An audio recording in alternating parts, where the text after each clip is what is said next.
Hi friends, ಈ ಕ್ಷಣದ ಕ್ರಿಕೆಟ್ನ ಅದ್ಭುತ ವಿಚಾರಗಳನ್ನು ನಿಮ್ಮೊಂದಿಗೆ ಹಂಚ್ಕೋತಾ ಇದ್ದೀನಿ.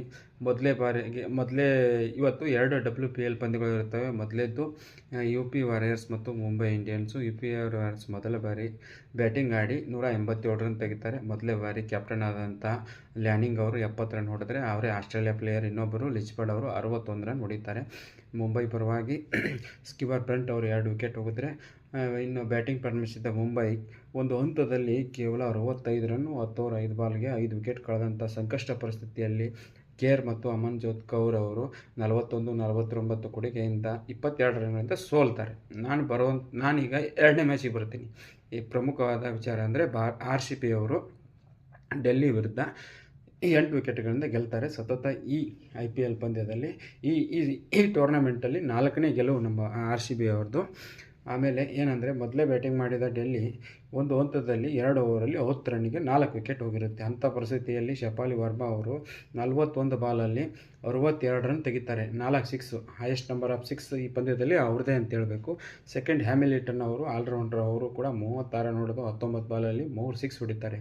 ಇನ್ನು ನಮ್ಮ RCB ಪರವಾಗಿ ಪರ್ಫೆಕ್ಟ್ ಬಾಲರ್ ಆದಂಥ ಬೆಲ್ ಅವರು ಈ ಪಂದ್ಯದಲ್ಲೂ ಕೂಡ highest number of dot ball ಅವ್ರದ್ದೇ. 14 ಬಾಲು ಡಾಟ್ ಬಾಲ್ ಮಾಡ್ತಾರೆ ಅವರು.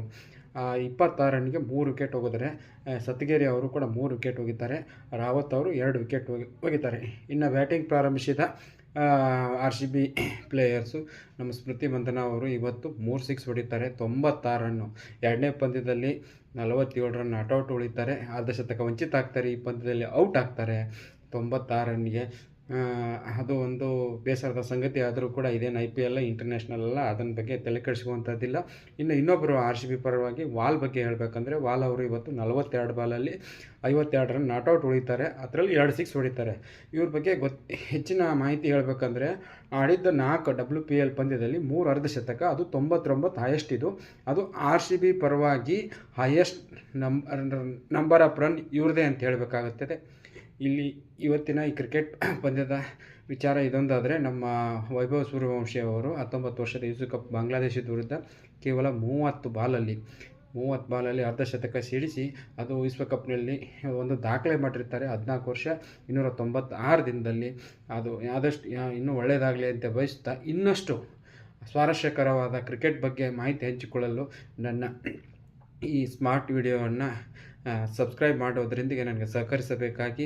ಅದೇ ರೀತಿ ನಾಳೆ 3ನೇ ಪಂದ್ಯ ರಾಜ್ಕೋಟ್ನಲ್ಲಿ ನಡೆಯಲಿದ್ದು, ಭಾರತ ಗೆಲ್ಲಿ ಸರಣಿ